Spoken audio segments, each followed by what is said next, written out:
Good morning, everyone. Chris Tuck here, survivorsofabuse.org.uk. So I'm just about to go into a school in Bromley that contacted me via email literally last week, and thankfully I was able to come here today. My diary allowed it. And I'm going to speak to them about the charity, the work we do, why we do the work we do, why we exist.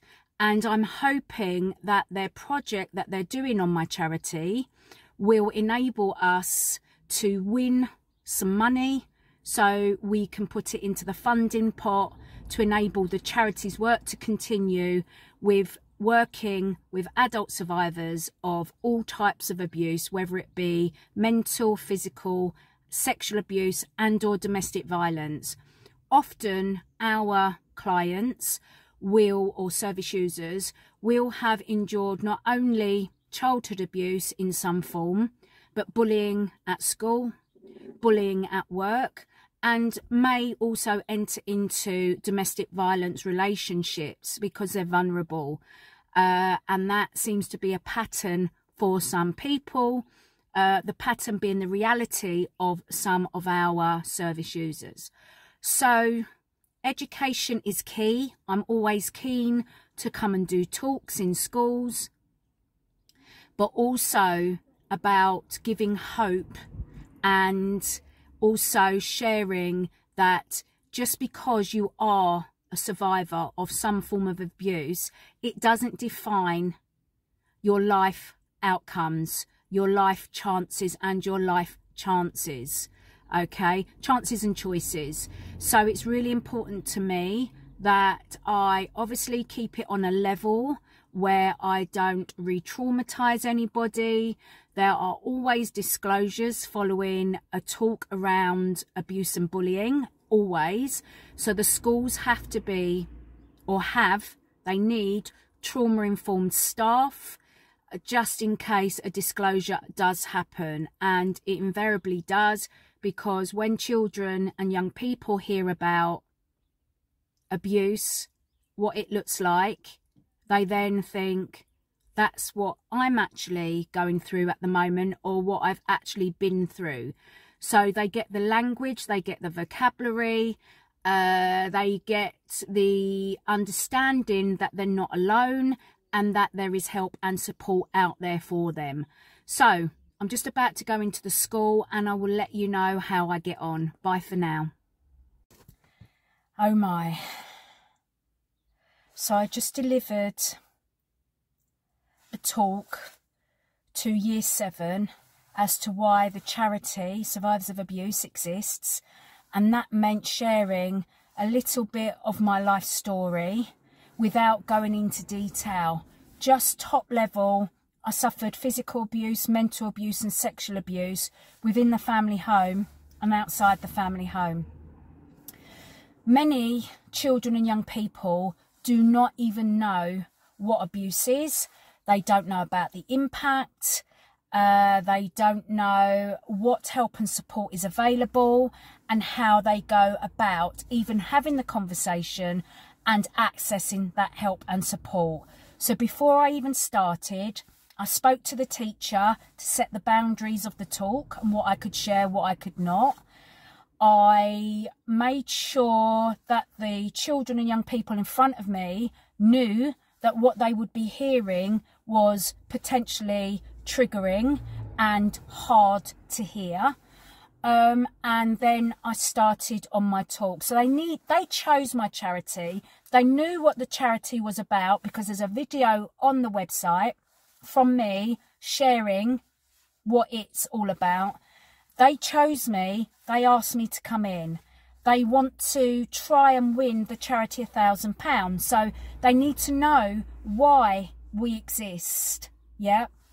And I shared with them the work that I do now, about the independent inquiry into child sexual abuse.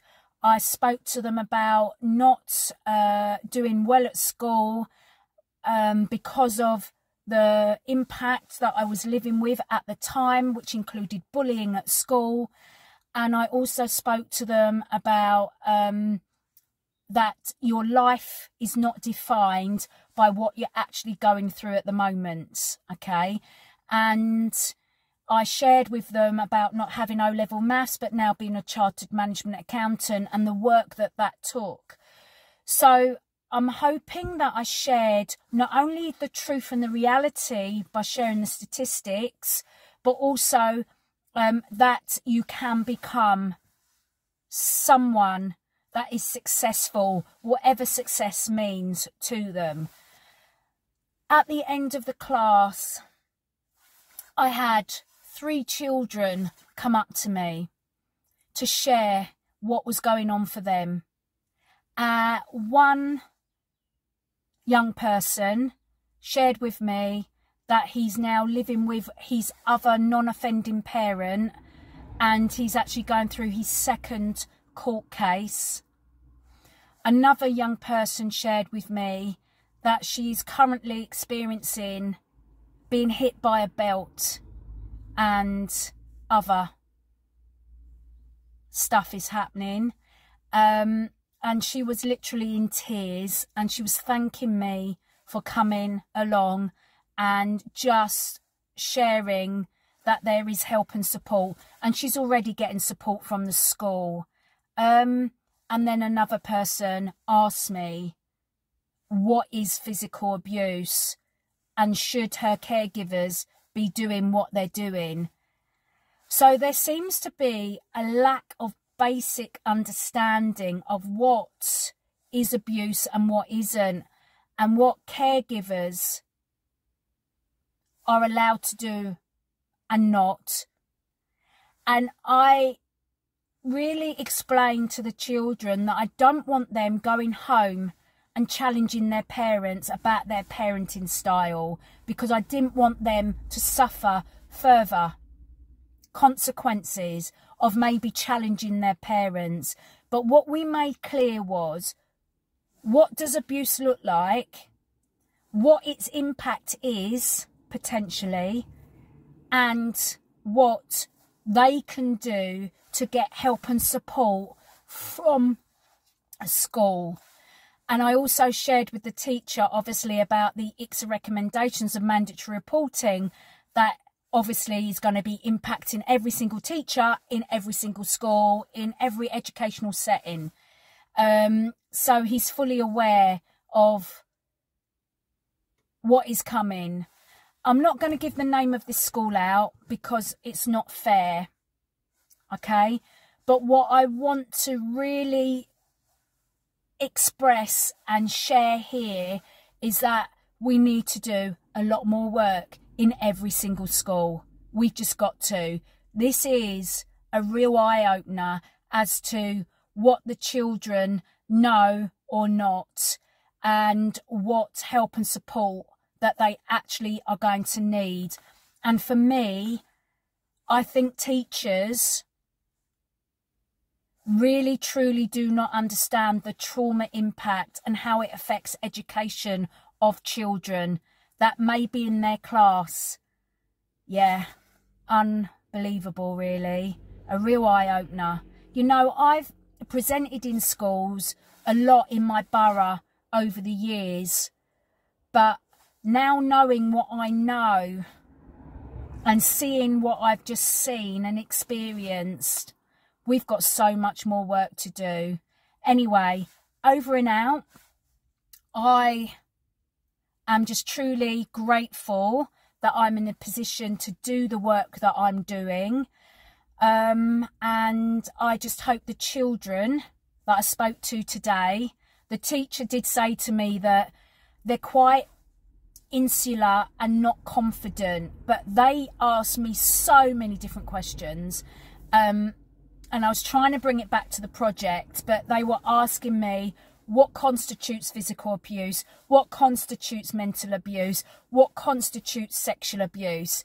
And again, boundaries. I had to be careful what I said, but I did get through some of the examples that I've experienced as a child and young person, and how the law has moved on and what the law actually says right now. And I think that parents and society need a lot of education, you know, because these children and young people now know, but I don't think the parents are on the same page as the children and young people, potentially, possibly. So we got a lot of work to do, haven't we? We have. All right, so over and out, guys. Speak to you soon.